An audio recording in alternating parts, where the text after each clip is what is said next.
Hello everyone, চলে এসেছি একটা নতুন ব্লগ নিয়ে, ভ্যালেন্টাইন্স ডে স্পেশাল ব্লগটা আমার অনেক আগেই শেয়ার করার কথা ছিল, কিন্তু অনেকটা লেট হয়ে গেল।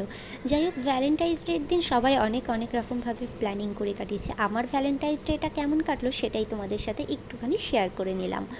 তো দেখো, আমরা কিন্তু সন্ধ্যাবেলায় অলমোস্ট রেডি হয়ে গেছি, আমি আর সৌম্য। মাম্মামেরও বেরোনোর কথা ছিল, কিন্তু মাম্মাম আমাদের সঙ্গে বেরোয়নি।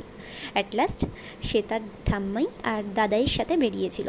তো দেখো, আমরা কিন্তু প্রচুর ঘুরেছিলাম। সারা রাতের কলকাতা এত আলো, এত ঝিকমিকে হয়, সেটা কিন্তু অনেক দিন পর দেখলাম। রাতেও কলকাতা ঘোরা হয়েছে, কিন্তু কখনো এত লেট নাইট ঘোরা কলকাতাতে হয়নি।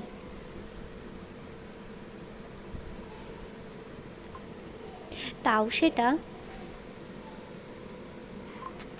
তাও সেটা আবার বাইক নিয়ে, আর গরমের সময় হালকা হালকা ঠান্ডা হাওয়ার মধ্যে। দেখো, আমরা কিন্তু সারাটা রাত এরকমভাবেই বাইকে ঘুরেছিলাম। তারপর যখন ফিরতে ফিরতে প্রায় 11টা-12টা বেজে গেছে। আর সেদিন আমরা ডিনারটাও বাইরে থেকেই স্পন্সার করেছিলাম, কাকু আর সৌম্য মিলে। তো দেখো, সেখান থেকে আমরা অনেক দোকানে গেছি, আর একদমই কোনো রেস্টুরেন্টের খাবার আমরা খাইনি, কারণ রেস্টুরেন্টের খাবার আমাদের প্রায়ই খাওয়া হয়ে থাকে আমার আর সৌম্যর। সেই জন্য আমরা রাস্তার ফাস্টফুডগুলো ট্রাই করছিলাম।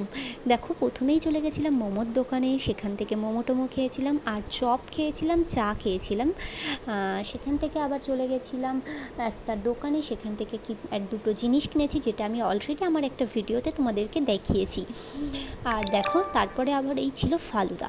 আমি নাকি একদমই এটা পছন্দ করি না, কিন্তু খেয়ে কিন্তু বেশ ভালোই লেগেছিল। সৌম্যকে যদিও সেটা বলিনি, সৌম্য এর আগেও আমাকে অনেকবার জোর করেছে, কিন্তু আমি খাইনি। কিন্তু সেই দিনটা আর বারণ করিনি, কারণ ও তাহলে খেত না। টেস্ট করে কিন্তু বেশ ভালোই লেগেছিল, এতদিন মিস করতাম, এখন বুঝলাম।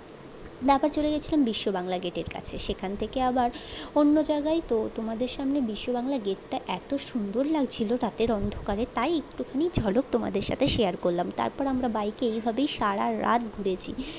সারা রাত বলতে ওই জাস্ট মিডনাইট পর্যন্তই হলো। তারপর এই দেখো, এই জাম্পস ফুডগুলো আমরা ট্রাই করেছিলাম একটা করে। তারপর দেখো, ফেরার পথে আমরা আর কোথাও তেমন দাঁড়াইনি। মধ্যমগ্রামের আগে পর্যন্ত আমরা কিন্তু এরকমই বাইক নিয়ে এসেছি।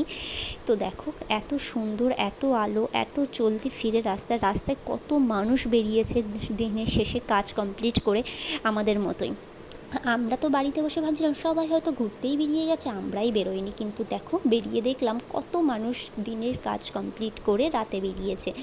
যাই হোক, আমার ভ্যালেন্টাইন্স ডেটা এইরকম সুন্দরভাবে ছোট্ট একটা টাইমের মধ্যে অনেকটা সুন্দরভাবে কেটেছে। তোমাদের কেমনভাবে কেটেছে অবশ্যই কিন্তু আমাকে জানিও কমেন্টে, অপেক্ষায় থাকলাম।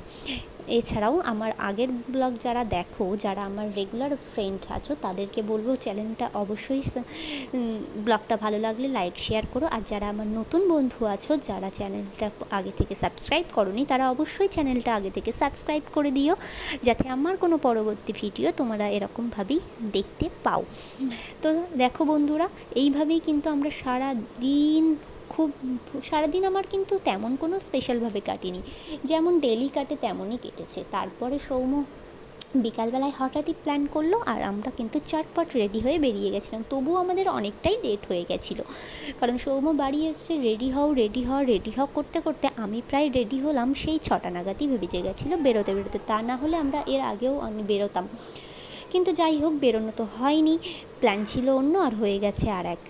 তো চলো, এখন আপাতত যাওয়া যাক বাড়ির দিকে, কারণ বাড়িতে আবার নিয়ে যাব ডিনার। তো দেখো, বাড়ি চলে এসেছি অলরেডি। আমার মুখের অবস্থা খুব খারাপ, আর এখন তুলবো মেকআপ। তো চলো, আজকের মতো ভিডিও এখানেই শেষ করছি। দেখা হবে খুব শিগগিরই একটা নতুন ব্লগে। ততক্ষণ সবাইকে